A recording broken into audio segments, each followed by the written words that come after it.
नमस्कार दोस्तों, आप देख रहे हैं क्लाउन टाइम्स ब्रेकिंग न्यूज की खास खबर। अब खबरें विस्तार से।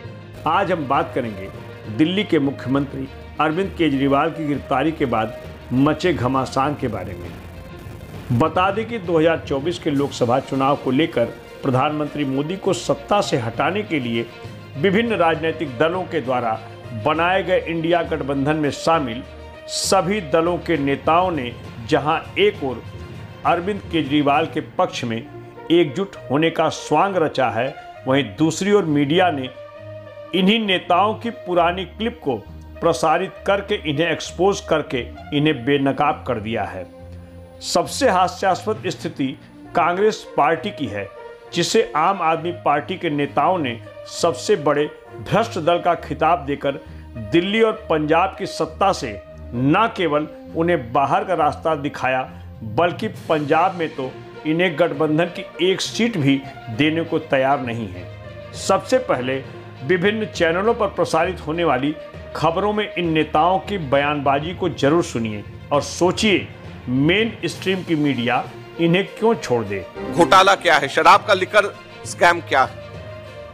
लिकर स्कैम सीधे सीधे अब यह एस्टैब्लिश हो गया है कि कम से कम 100 करोड़ की रिश्वत ली गई, कम से कम 100 करोड़ की रिश्वत।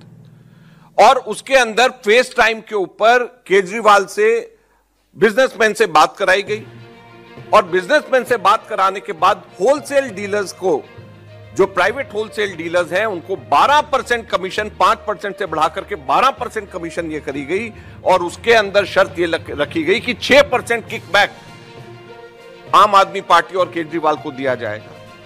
और मनी ट्रेल भी एस्टैब्लिश हो गया है कि वो पैसा 100 करोड़ रुपए गोवा के इलेक्शंस के अंदर आप पार्टी ने इस्तेमाल किया और कांग्रेस के खिलाफ में किया, क्योंकि जो वोट वहां पर उनको मिले वो कांग्रेस के खिलाफ में मिले। तो केजरीवाल ने कांग्रेस को हराने के लिए, कांग्रेस को नुकसान पहुंचाने के लिए केजरीवाल ने 100 करोड़ का स्कैम किया है और इनको कोई नैतिक अधिकार, केजरीवाल और इनके मंत्रियों को, जो जिनका नाम इसमें है, चाहे वो मनीष सिसोदिया, चाहे सत्येंद्र जैन को, इनको कोई नैतिक अधिकार नहीं है कि अपनी कुर्सी पे एक सेकंड भी और रह जाएं। 6% 12% में से किकबैक दिया गया। यह एस्टैब्लिश हो गया कि एडवर्टीजमेंट्स जो दिए गए वहां पे गोवा में, वो एडवर्टीजमेंट्स के पैसे इसी किकबैक से दिया गया है। ये ईडी के चार्जशीट में मेंशन है। ये एस्टैब्लिश हो गया है कि 70 लाख रुपए इनके वॉलंटियर्स को इसी पैसे में से दिए गए, जो जिन लोगों ने आगे सर्वे किया गया, वो मनी ट्रेल एस्टैब्लिश हो गई है। जब इसके अंदर प्रूफ आ गया है, जब मनी ट्रेल एस्टैब्लिश हो गई और पीएमएलए के कोर्ट ने थर्सडे को संज्ञान लेकर के चार्जशीट को फाइल करने के लिए ईडी को कह दिया है, तो उसके बाद में क्या नैतिक अधिकार केजरीवाल को है कि वो एक सेकंड भी अपनी पोस्ट पे रह जाएं? ताज कांग्रेस पार्टी से ये शराब का मामला है, ये शिक्षा का मामला नहीं है। शराब की बात हो रही है, शिक्षा पर छुपने का काम मत कीजिए, ये गलत है, ये सर्वथा पाप है।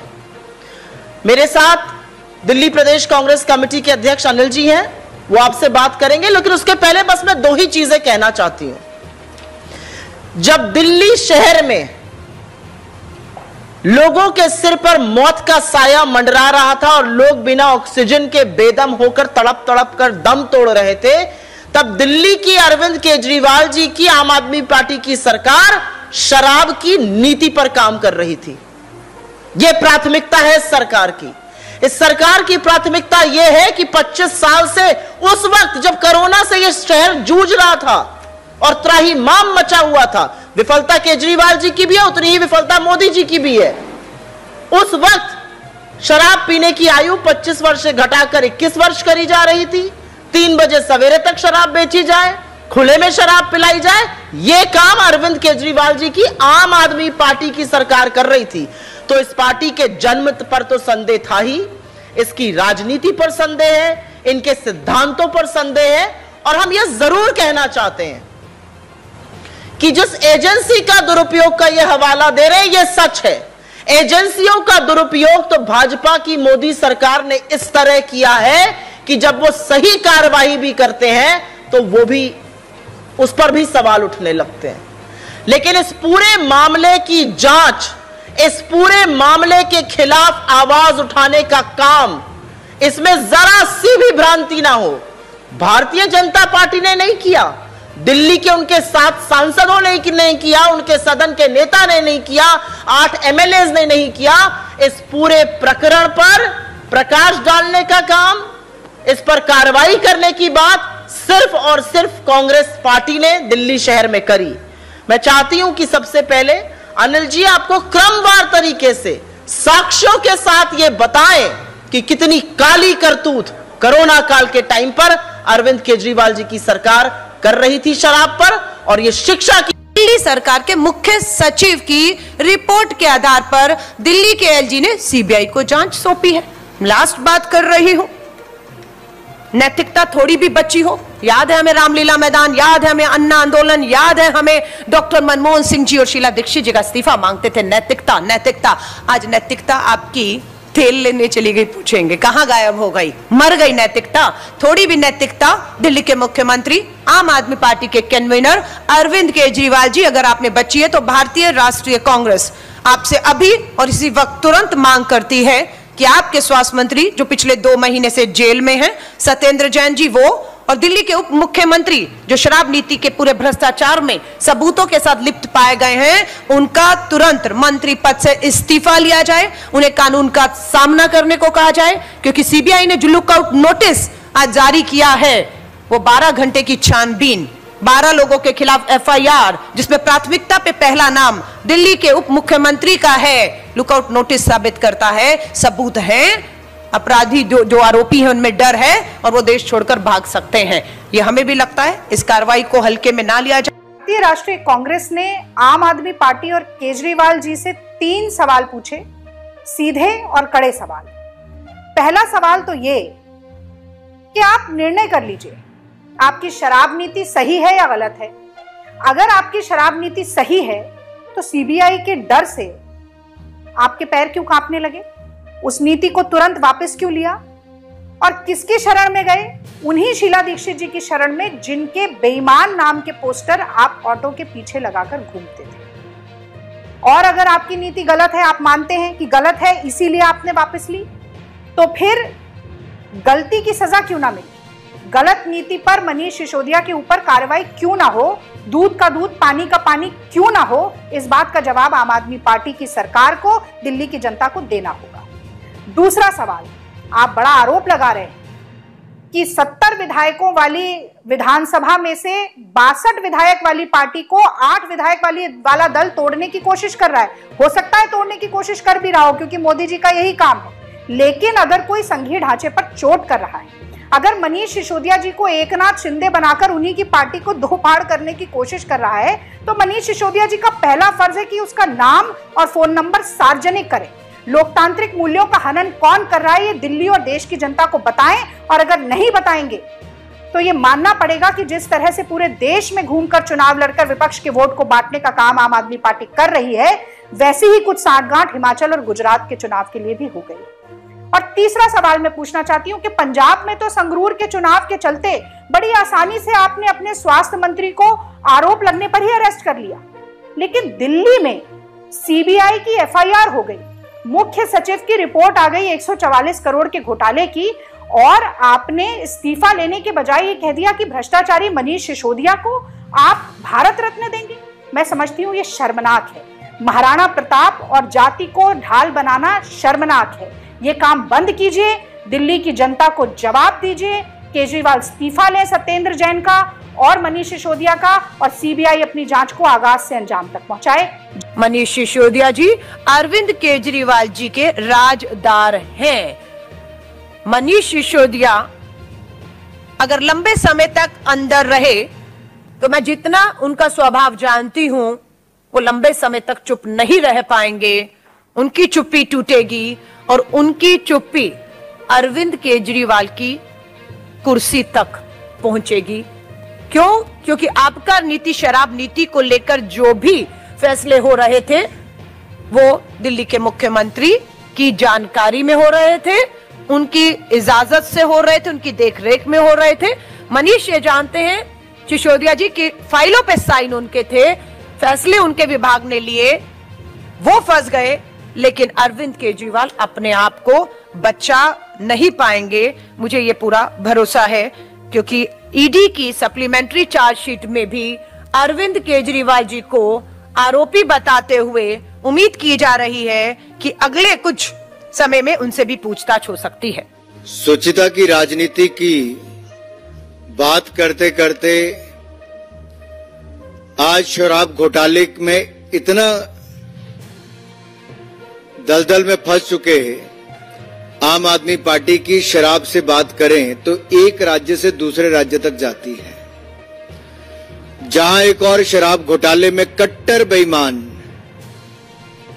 मनीष सिसोदिया जी, उप मुख्यमंत्री दिल्ली, सांसद संजय सिंह जी और ऐसे उनके अनेक वरिष्ठ नेता और कार्यकर्ता और कई दलाल जेल में है। वहीं मुख्यमंत्री और कट्टर बेईमान अरविंद केजरीवाल, वो भी ईडी की गिरफ्त में है। और ये सब शराब घोटाले के लिए जो कल तक क्लीन चिट बाकियों को देते थे, ईमानदारी की चिट देते थे, आज वो स्वयं, मैं तब भी कहता था, इसी मन से मैंने कहा था कि अभी तो मनीष सिसोदिया गए हैं, किंग पिन बाहर है, और मैंने कहा था किंग पिन का नंबर भी आएगा, और कल किंग पिन का नंबर आया। लेकिन इससे बड़ा दुर्भाग्य देखिए, जो कल तक नैतिकता की बात करते थे, आज वो कहते हैं कि मैं जेल से सरकार चलाऊंगा। अरे चारा खाने वालों ने भी पहले इस्तीफा दे दिया था, शराब वालों ने अभी तक भी इस्तीफा देने से मुकर रहे हैं। और एक दुर्घटना और घट गई, इनका दूसरा राज्य पंजाब, जहां ये सत्ता में इसलिए आए थे कि हम नशे के खिलाफ अभियान चलाएंगे। मुख्यमंत्री 4 महीने में अपनी ही लोकसभा की सीट उपचुनाव में हार गए थे। पिछले कल जो वहां पर घटा है, 20 से ज्यादा लोगों की जान चले गई शराब, नकली शराब के चलते। पूरे पंजाब की क्या हालत होगी अगर मुख्यमंत्री के अपने जिले में हालत है। शराब आम आदमी पार्टी को कहां तक ले डूबेगी, और शराब से इनको क्या क्या फायदा मिला है। शराब के व्यापारियों से, चाहे वो ठेके वाले हो या नकली शराब वाले हो, ये आम आदमी पार्टी का इनसे क्या संबंध है। नशे के व्यापारियों से, शराब के व्यापारियों से, लोगों की जान लेने वाले और राज्य के लोगों को हर मोहल्ले में ठेका खोलने वाले, इनके साथ इस भ्रष्ट आम आदमी पार्टी का क्या रिश्ता है, ये रिश्ता क्या कहलाता है। लोकतंत्र की हत्या करके देश की राजधानी दिल्ली के मुख्यमंत्री अरविंद केजरीवाल जी को जिस तरह से गिरफ्तार किया है, आज पूरे देश के अंदर जो लोग भी संविधान से मोहब्बत करते हैं, लोकतंत्र से मोहब्बत करते हैं, जो लोग इस देश की संवैधानिक संस्थाओं से मोहब्बत करते हैं, सभी लोगों के दिलों में आक्रोश है। जो लोग भी इस मुल्क से मोहब्बत करते हैं, उन सबसे मेरी अपील है कि 31 तारीख को 10 बजे रामलीला मैदान चलो और इस देश को बचाने के लिए, इस तानाशाही को खत्म करने के लिए अपनी आवाज को हम वहां से बुलंद करेंगे और वहां से और मिल करके इस संयुक्त लड़ाई को और देश के अंदर आगे बढ़ाएंगे। हमारे बीच में इंडिया अलायंस के हमारे साथी कांग्रेस पार्टी के प्रेसिडेंट अरविंदर सिंह लवली जी हैं। मैं चाहूंगा कि वो अपनी बात रखें।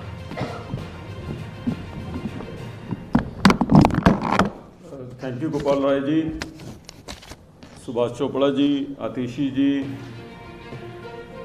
सौरभ भारद्वाज जी, हमारे सभी साथी जो मंच पे और सामने उपस्थित हैं। दोस्तों, जैसा गोपाल राय जी ने कहा,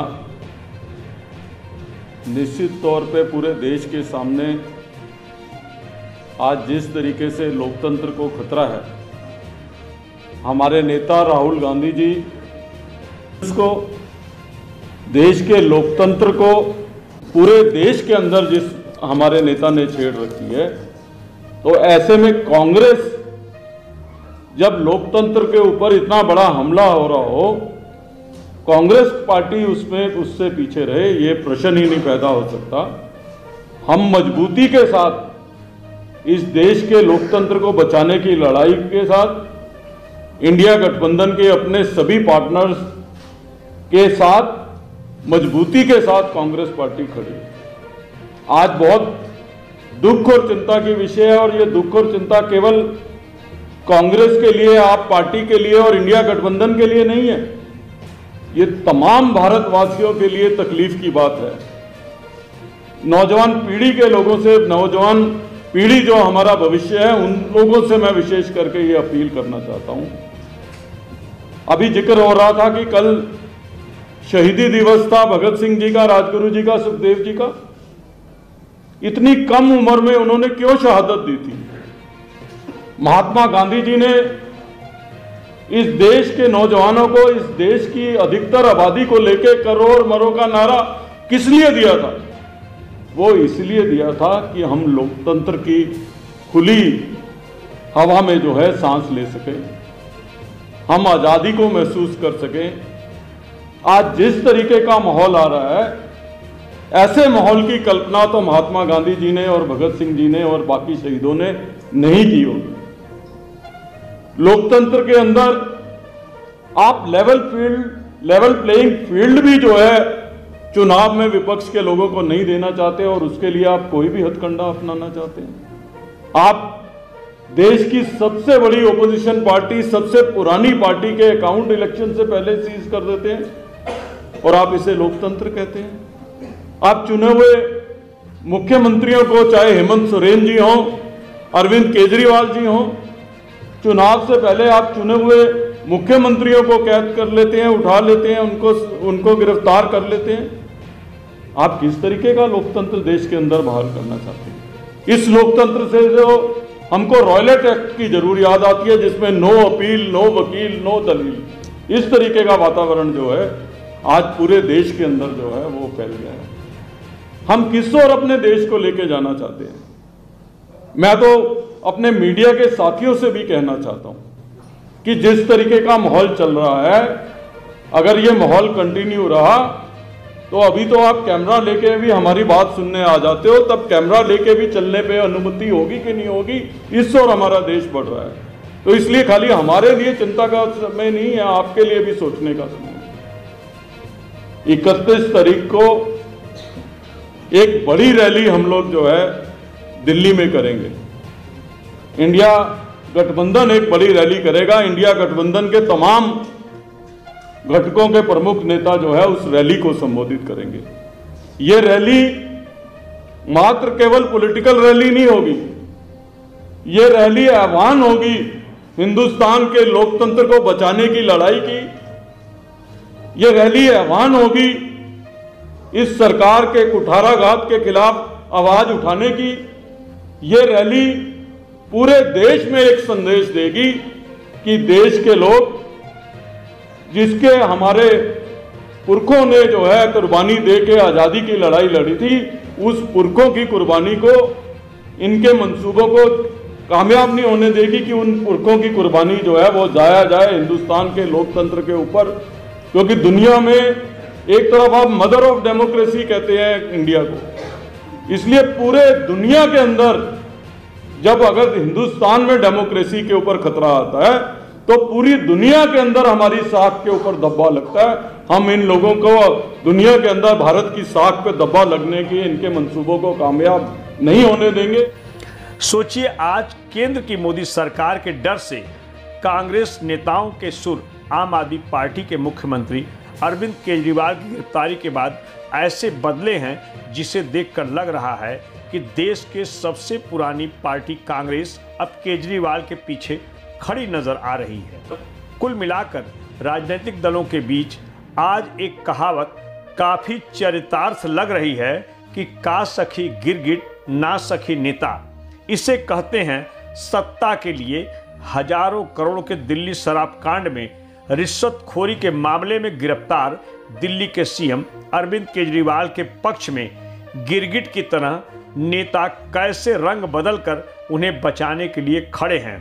यहाँ गौर करने वाली बात है कि अन्ना हजारे के आंदोलन से निकली आम आदमी पार्टी के नेता, जो देश के उन सभी पार्टियों के नेताओं को भ्रष्टाचार के मामले में शामिल होने का सर्टिफिकेट दिया करते थे, आज उन्हीं के साथ बाकायदा प्रेस वार्ता करके केंद्र की मोदी सरकार को घेरने में जुटे हैं।